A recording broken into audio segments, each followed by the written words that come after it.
Continue रहेंगी। तो नीलेश भाई, एक इस मार्केट में इस दिवाली पे आप के हिसाब से सबसे बड़ा पटाखा कहाँ पे है, सबसे ज़्यादा जिसे कहते हैं एक धमाका कहाँ पे हो सकता है? धमाका मार्केट में ही होगा। हाँ। शायद जोर से फटेगा, शायद फुस हो जाएगा। एंड इसकी सारी चाल चलत एक्सटर्नल फैक्टर्स के ऊपर ज़्यादा डिपेंडेंट है। अगर रशिया न्यूक्लियर ऑप्शन एक्सरसाइज करता है, तीसरा वर्ल्ड वॉर शुरू करता है, तो ऑब्वियसली अपनी मार्केट गिरेगी। बट कल को उठ के रशिया में तख्ता पलट हो गया तो एक रिस्पाइट रैली आ जाएगी।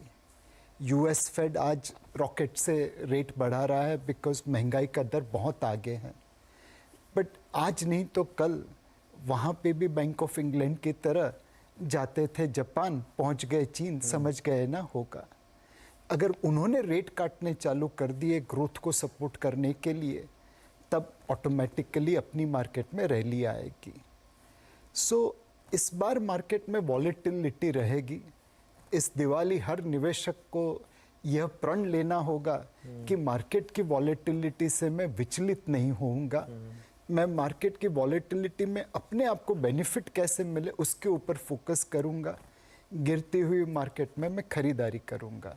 गिरती हुई मार्केट में मैं खरीदारी करूंगा। तो बाला, आपके हिसाब से इस मार्केट में गिरावट अगर आए तो कहाँ तक आ सकती है? जो रीसेंट लोज थे हमारे, आपको लग रहा है कि वो फिर भी बचे रहेंगे? मार्केट का वर्स्ट खत्म हो चुका है?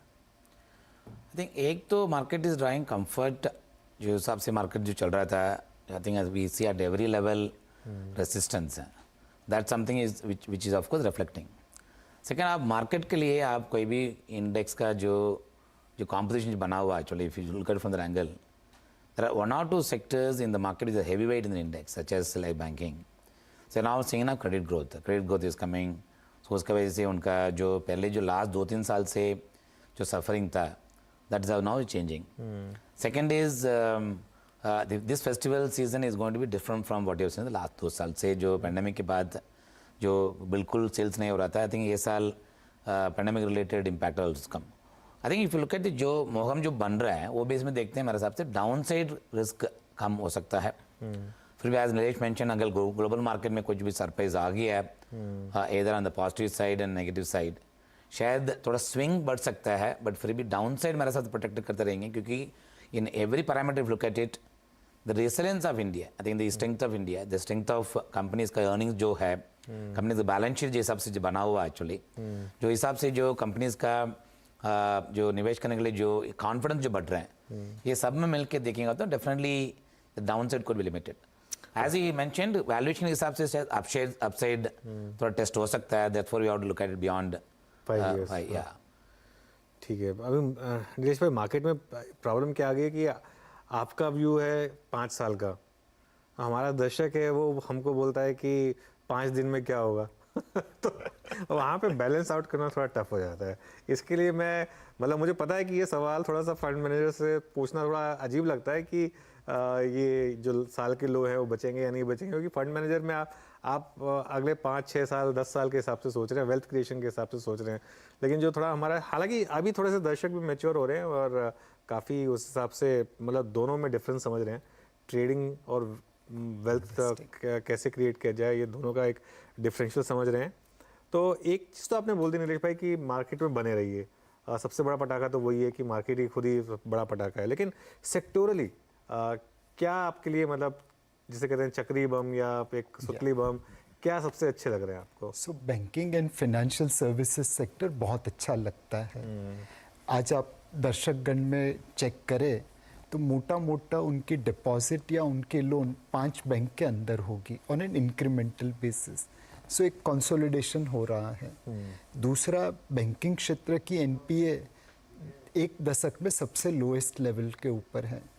तीसरा, ब्याज की दरें बढ़ रही है तो मार्जिन बढ़ रहा है तो प्रॉफिटेबिलिटी बढ़ेगी। और एफपीआई की सेलिंग सबसे ज़्यादा बैंकिंग और आईटी सेक्टर में हुई थी, तो वैल्यूएशन भी अब काफ़ी रीजनेबल हो चुके हैं। Consolidation in business, lower NPA, higher profit, cheaper valuation, चारों का combination banking and financial service sector को अगले साल का सबसे बड़ा परफॉर्मर बताता है। दूसरा एक सेक्टर जो अच्छा कर सकता है वह मैन्युफैक्चरिंग सेक्टर है। मैन्युफैक्चरिंग के अंदर केमिकल भी आ जाता है, कंस्ट्रक्शन मटेरियल भी आ जाते हैं और बहुत सारे प्रोडक्ट आते हैं। बट हमें दिख रहा है कि ये चाइना +1 की वजह से बहुत सारे सेक्टर्स में उन्हें एक्सपोर्ट ऑर्डर मिल रहे हैं। सरकारी खर्चा तो चालू ही है, प्राइवेट सेक्टर इंडिया में कैपेक्स पे उतारू है, ऊपर से एक्सपोर्ट ऑर्डर मिल रहे हैं। तो ये तीन चीज़ों का कॉम्बिनेशन करिए तो मैन्युफैक्चरिंग क्षेत्र में वॉल्यूम बढ़ेगा तो ऑपरेटिंग लेवरेज आएगा तो मार्जिन बढ़ेगा। तो ओवरऑल ये दोनों सेक्टर मार्केट को आउट परफॉर्म करते हुए अगले संवत में दिखते हैं। बैंकिंग और मैन्युफैक्चरिंग मैन्युफैक्चरिंग बहुत बड़ा सेक्टर है एक्चुअली नीलेश भाई, तो उसमें कुछ सब सेक्टर जिस पर नज़र रखी जा सकती है? केमिकल्स देखिए, बिल्डिंग मटेरियल्स देखिए, इंजीनियरिंग देखिए, कैपिटल गुड्स देखिए, ये सारे सेक्टर आप वहाँ पे मेरे हिसाब से ये केमिकल की तरह मल्टी ईयर रैली होगी। इसमें ये जो ट्रेंड बना है चाइना +1 का, वो 1 साल 2 साल का नहीं है, वो शायद 5 या 10 या 15 या 20 सालों का है।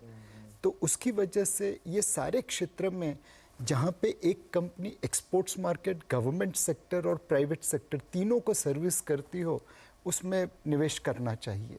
ठीक है, समझ गया। बाला, आप कहाँ